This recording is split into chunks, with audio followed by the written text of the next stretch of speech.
Hello. Okay, so I don't have an assistant. Jasmine came up and then left, so it's just me this week for now. This week we are going to be diving into an old favorite of mine, and that is resin. We talked a little bit about the history of resin when we talked about the history of acrylic paint, so we'll talk a little bit more in depth of it. First, I kind of wanted to talk about my idea and what I wanted to do, and then we'll talk about the history of resin. One of the critiques that resin gets a lot is that a very toxic medium, and it's kind of wasteful because it's a very intense chemical and it produces a plastic resin object, and like you can do some serious damage with the chemicals if you don't use them right. And I think that is a valid criticism of the medium, especially like given its rise in popularity. But I think more importantly is the idea of like permanence that it brings, because a lot of permanent materials are toxic. So for instance, like acrylic paint, like we talked about, is the same thing. It will last for a very long time. We have an assistant, we're not alone. Especially with things like resin and other like plastic mediums, these are going to last a super long time. Like well after I'm dead, there will still be these little resin things I created. What does it mean to build something that's going to last longer than me? And what does it mean about what I decide to put in the resin? So for example, like if you put flowers in resin, you can't smell them anymore. If you put like food in resin, you can't eat it anymore. Which, hey, side note, most resin is not food safe. So if you like look at like a cutting board or something on Etsy with resin on it, make sure it's food safe resin, because a lot of resin is not food safe. So I think when we kind of can look at this stuff, we can look at other traditional long-term preservation mediums that destroy what they're preserving, which I think is a really interesting balance. So like we have very traditional, like, you know, getting your flowers dried for after your wedding, treating bones and stuff to keep them, and then, you know, they're no longer going to biodegrade into just the calcium that they normally would. I really love teeth and like people keeping teeth and like hair. I think it's very mainstream occult to keep your kids' teeth and hair. Really what I'm thinking about though is the idea of preserving memory while destroying the object. So I'm going to be taking photos that I have and chopping them up and putting them into resin projects. I'm hoping that the photos I pick will not melt in the resin, because I haven't tried putting printed photography in resin yet. And then I'm also going to include different objects too, like shells and glitter and stuff. So that is the vibe, that's the idea that we're playing with. So now let's talk a little bit about the history of resin. So like we've talked about with a lot of the mediums that we've covered, a lot of this goes back to ancient. We used to use like tree resin for a lot of the stuff that we do here. That is not the resin we will be using today, but historically that is what people would use. Chemical resins and epoxy resin, which is specifically what we will be using, they again got invented around the 1930s, like we talked about in the acrylic paint episode. They didn't really get big deals till the 40s. The epoxy resins were actually originally supposed to be for like prosthetics because it's pretty lightweight and cheap. In the 40s, we start to definitely get like epoxy being used for jewelry and art, especially things like decoupage, countertop art, and tabletop art. Like people love to put weird stuff in epoxy and glue it to a table. But now like epoxy resin is pretty much the same as it's been in the 40s, except for now it's not made out of coal tar. But yeah, it's really similar to acrylic paint. Resin is obviously one of the polymers used in acrylic paint. So instead of like using the pre-dyed stuff that we haven't, anyways, so that's the history. That's what we're going to be doing today. We are going to, I don't think we're going to sit in the studio because I think Dan has a client meeting. So we're going to sit somewhere and talk about material safety, because this is one of the ones that we really have to be cautious with what we're using. So I'll see you on the floor. Okay, so I lied. We're not going to be on the floor. We're just going to sit here because I talk about some of the other materials when we're actually working. I'm going to talk about the different kind of molds you can use when we start building. I do want to reiterate some safety stuff, and then I'm going to talk about the actual resin. You need to use gloves when you work with resin. I see a lot of people online just kind of touch their wet resin, and that is really dangerous. So you need to wear gloves.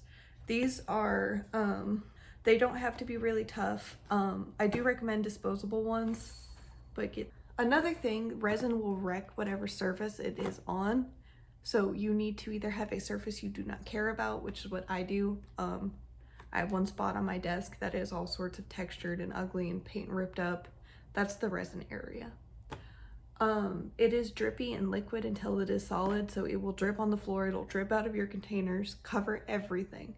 Parchment paper, wax paper is the best surface cover, but just something that will absorb it and you can throw it away. Newsprint and paper towels won't super work, and if you're trying to clean it, it can be a pain, so it's just easier to cover everything and throw it away rather than try to clean it up. So again, resin is pretty dangerous. This is a pretty intense chemical. Don't swallow, don't get dyes, don't get on skin or clothing, do not breathe fumes, wear safety glasses and chemical resistant gloves. This actually says you don't have to wear a respirator. I wonder if the other one says you should. Do not swallow, burns to eyes and skin, do not breathe fumes, well ventilated area. Yeah, I do. Okay, so this is another one of those do as I say, not as I do. I work in a well ventilated room and I don't wear a mask unless I'm sanding. You probably should wear a respirator. These are not tasty, good fumes. Like I said before, these are not food safe. Unless you buy specifically food safe resin, these are not food safe. And do not get anything that moves a lot that you'll consume. So like grinders, you shouldn't make them out of resin because then you're just going to smush the resin into whatever you're grinding. Same goes for any kind of kitchen stuff. Like, it's just not what you should be using it for. A little decorative bowl, not the end of the world. So I use Art & Glow's 2-part epoxy resin. So one is the resin. This is like what used to be the natural material, like you'd get out of a tree. And then this is a hardener. I like Art & Glow. There's a bunch of different brands. This is the brand that I like. I'll also put my link down and below. I'm not like hashtag sponsored, but they do the, you know, refer a friend, get 10% off. So I'll put it in the doobly-doo. This is kind of expensive. This is $100 worth of resin. I really do recommend buying it online though. The half-size ones of these are $100 at Michael's. Oh, there is also UV resin. I don't use that. It doesn't really work as well for the stuff that I enjoy doing because I like to work a little bit bigger. So I use the 2-part epoxy. The other thing that you want to look at is see that this says casting and coating. This is really good for thin pieces. If you want something deep, you need a different kind of resin because these are not meant to work in bigger quantities than, I think it says 6 ounces. So this is probably the most dangerous medium we have worked with. So please wear gloves, well ventilated room, don't drink it, don't eat it, don't use anything food safe with it, and be really mindful and cautious about what you do with all the waste products. This is definitely not the time to just like chuck something out of your window. Throw it away properly, clean all the stuff up. Do not put this in the sink. It will harden in the sink and wreck your sink. Ask me how I know. Okay, so that's all the resin safety. Next, we are going to go and get in and talk about other materials that you need, plus we're gonna start making stuff. So I will see y'all in a second. All right, so let's actually get started. The number one important thing when you're working with resin is to protect everything that you don't want to get coated in resin. That includes your hands. So these are just cheap vinyl gloves. I do recommend a lot of disposable stuff, which I know is wasteful, but this is such a caustic chemical. You want to protect everything. This is not part of our endeavor. Okay. So protection. You should also wear a respirator, work in a well ventilated area. So let's talk a little bit about materials and the molds that we're going to use. So I talked a lot about the resin already, so I'm not going to worry about this too much. But let's look at our molds. So you have a few different options. Your first option is you can buy pre-made molds. These are made out of silicone. They're very flexible, easy to use, and you can get really detailed ones. That's what all these clear ones are. Notice here, this got exposed to heat, and so now it's all bent. You want to store your molds somewhere where they will not get hot. Your next option, I'm not going to talk about these DIY ones yet, is to buy candy molds. So these are still made out of silicone, but they're normally thicker and they kind of lay like ice cube trays. These are going to be cheaper than a silicone mold, or I'm sorry, like a mold specifically for resin, but they are going to be a little bit less detailed. When you get a new mold, whether you make it, whether you buy a silicone mold specifically for resin or for candy making, you want to take this agent, which is called mold release, and you just want to give it a nice little spritz and then let it dry before you use it. You can also retreat any molds if they're starting to stick. I haven't had that issue, but that is an option. Your next options are going to be DIY molds. So I have two different ones here. These are ones that I bought. They're not supposed to be this color. They got exposed to a wild possum who hates our houseplants. So as you can see through the dirt, it's a really clear silicone, very pretty. And then you can have like your own that you make. These are mine. They're a little bit chunkier and uglier, but they still work fine. So those are different types of molds. So now let's get mixing and cutting and laying out, and we'll go from there. So what we need when we start to mix our resin is we're going to need a container, something preferably like disposable and not going to interact with it. I like to use just like, I think this was like a Tupperware for like lunch meat. All right, you ready for this ASMR portion?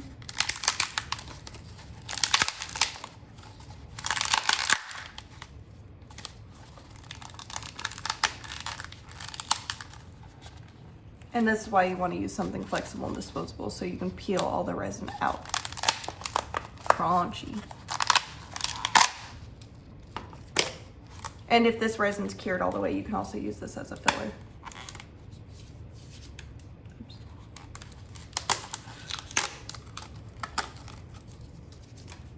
So, beauty mess. Great.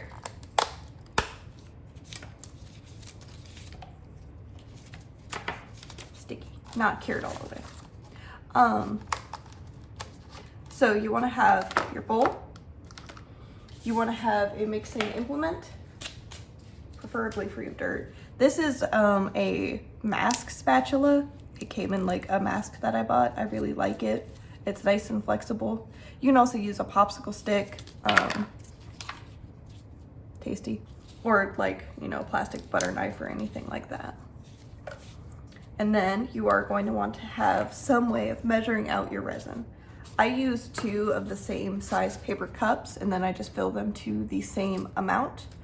You can also use a scale to get a better measurement. So that's all we need to make our resin. You can also put a bunch of different stuff in it to color it.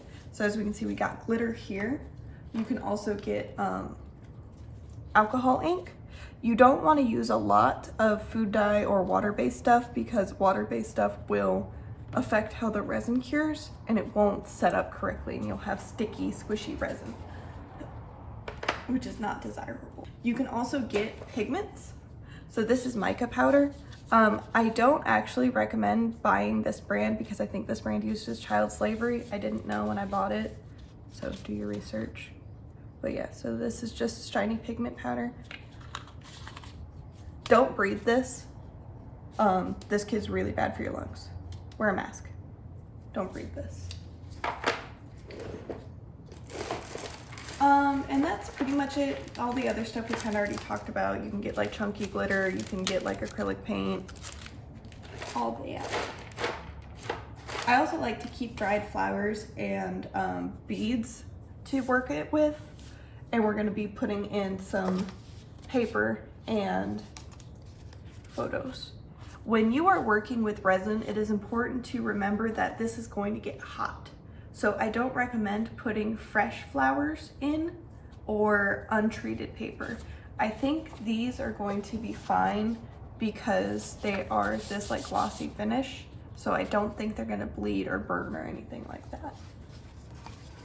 Okay, so now we have all of this set up. We're gonna measure 2 parts of this, so 1 part each of these, mix, and you're gonna keep mixing until there's no streaks and it is perfectly clear. And then you add whatever flavors you want. So I'm going to lay out all of my molds and figure out what I wanna do, and then we're gonna make some resin. Okay, so I took my gloves off to cut. I have kind of laid out what I want. I have a plan. So now I'm gonna put a time lapse on and mix everything and start pouring, and I'll see y'all in a second. The time lapse didn't record. Okay, so let me show y'all what we're doing and then what we need to do to set everything so that way we don't have any issues. So as you see right here, there's a lot of bubbles on the surface, and we don't want to have these because they will lead to imperfections. So there's a few ways to fix this. You could use like a heat gun. I prefer to use a lighter. I just find it a little bit easier to work with. So you just run it over. Be very careful if you're working on the edge of your silicone stuff because you can melt the silicone. You don't want to do that. Kind of, you know, run everybody over, make it nice and smooth. And then over here, these little just red gummy bears, kind of like Red Hots. These are just to hold all the extra resin, so I'm not super concerned that they're kind of ugly. I am bummed out though that I didn't get the time lapse to run. I don't know what's up with that. Very rude. Okay, so now we need to leave this alone for 24 hours. So I will see y'all tomorrow. Bye. All right, so everything is set. It's nice, hard, and crunchy. So let's do a review.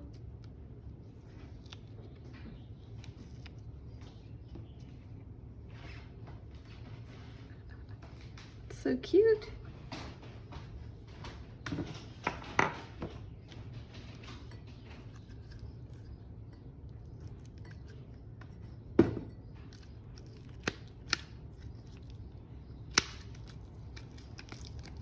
I was a little bit worried about this first batch kind of being yellow, but I think it turned out fine. So cute. The sides kind of look like blood. I was hoping it would be a little bit more pink, but that's okay. I think it's cute.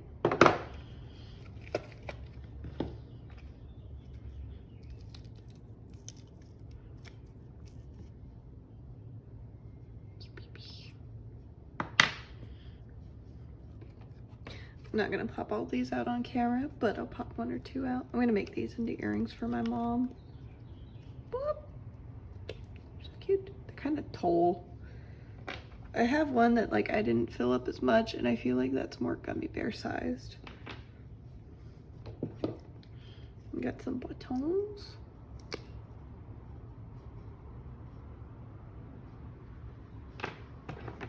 And then last boy.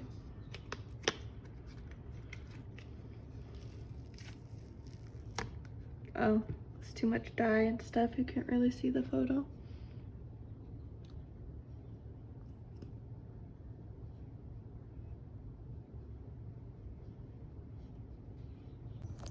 So now that we have demolded our boys, I'm gonna make these 2 into earrings, and then we'll do our wrap up.